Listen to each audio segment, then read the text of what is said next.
Welcome into State Street Sports here on 91.7 FM Madison, WSUM. Max Stapleton joined alongside Charlie Dern. It's quite the beautiful day out on this October 3rd, Charlie, but we got a lot of conflicts going on in Badgerland right now. How you doing today? All right, so that's one thing, right? Intelligent play calling. What are we talking about? What are we talking about? We had 2 rushing yards yesterday.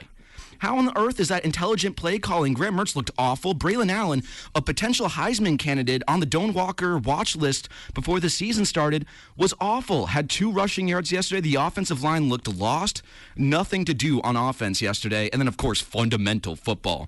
This is a team that had over 100 penalty yards against Washington State that practically lost in the game. Not to mention yesterday, they also had another 10 penalties and 3 turnovers as well. What in the world are we talking about with fundamental football and Paul Chryst? And so if those are your 3 strengths, then let's look at his weaknesses as well. Recruiting-wise, he has not been good. He was 11th in recruiting in the Big Ten last year coming into this class. He's 13th going into next year as well. And throughout his 8 years here at Wisconsin, he's only finished top 3 in the Big Ten in recruiting once. It wasn't perfect, right, by no means, but you got the job done. 38-0 against an actual FCS team in Illinois State, right? Like, sure, would you have loved it to be like a 55-0 win? Absolutely, but what I was really looking for in that game was for the defense to shut them out, and they did just that. The defense, in my opinion, besides Graham Mertz, is the biggest question mark that this Wisconsin team has, right? You lost a ton of starters last year. You got a ton of guys filling up new roles. How are you going to look? I think it was really important for them to get a shutout, and it looked bad in the first quarter. As you said, Illinois State was driving down the field. It took a Torchio 100-yard pick six, to really reverse the trend of that game. But at the end of the day, I think a job well done from Paul Chryst and crew here. You have to blow out these first 3 teams of the season. Step 1 is down. Yep. So I have a real gear to grind, and I know we only have 1 minute left, but I have a real gear to grind with this. How in God's green earth are the Cowboys and Bucks a pick'em? How are they supposedly 50-50 odds this week? It makes no sense. The Cowboys are garbage. They're going to finish 3rd in the NFC East, the worst division in football. Dak Prescott will be amazingly underwhelming, despite the fact that he's been amazingly underwhelming for, 4 or 5 years now in the NFL? They have Tom Brady. I know that Todd Bowles is not the greatest head coach in the world, but that defense is still stacked. They still have a stacked receiving core. If the Buccaneers don't win this game, I will kill my firstborn child. So you're picking the Cowboys, yeah? Yeah, no, absolutely not. I think you have the right. You have the right idea with that, which is that the league is just so top heavy. I mean, it's the Dodgers, the Yankees, and the Mets, and it's everyone else. Yeah. And what's the point? Yeah, there is no point. I think the what makes baseball interesting, however, is the idea that there's a puncher's chance, and in baseball that might be more so than any other sport besides boxing, right? Where anything can happen in a split second. Rowdy Tellez can hit a grand slam, and all of a sudden the game's over, right? And you could be going up against Jacob deGrom.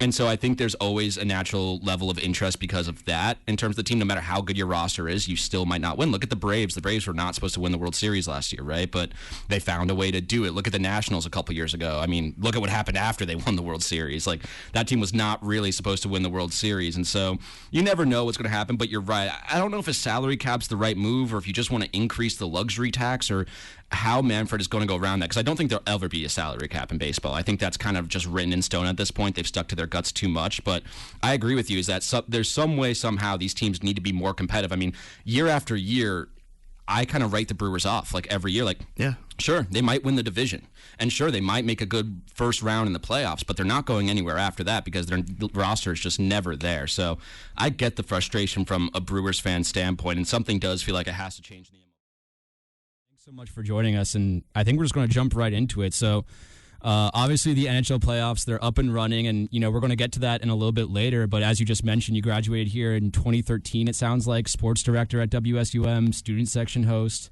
and called a ton of games here at Wisconsin. And from a personal standpoint, I want to know if you had a favorite memory and maybe an most embarrassing memory of either calling games or hosting shows here. Well, gosh, I mean, I guess the beauty of student radio is that there is trial and Yeah, and just a reminder, we're talking to Chris Vosters, the new voice of the Chicago Blackhawks and a former WSUM sports director here in Wisconsin. And Chris, I hate to be the bad guy here, but let's transition over to the playoffs. And we took a look at your bracket yesterday and today on Twitter. Everyone go follow him at CJ Vosters on Twitter. And, in the first round, you picked the Lightning, Oilers, Bruins, and Wild to win their first series. You might have gone 0 for 4 yesterday on Game 1. I just want to give you the opportunity here on the radio waves to clear the air or change a pick if you feel like that might be necessary. Well, that's very kind of you to afford me that luxury. I appreciate it. Thanks so much for taking the time, Chris. This will be our last one because we know you got to run, but I know you haven't listened to much of the student section this year, but all year long I've been talking about the New York Rangers. They're my hometown team. Went to a game last week. It seems like they're on top of the world this season, and I just need your take. I feel like I'm fighting the world of doubters here. They're on top of nothing. They're on second place. It's the best season they've had in years. It's been a hot minute. It's been the best season they've had in years, but I just want your take on the Rangers. I see you have them losing in the second round in your bracket, but you think there's a chance for them to maybe win it all? I'm just looking for some hope here, Chris. No, I mean, hey, I think they're kind of an under the radar.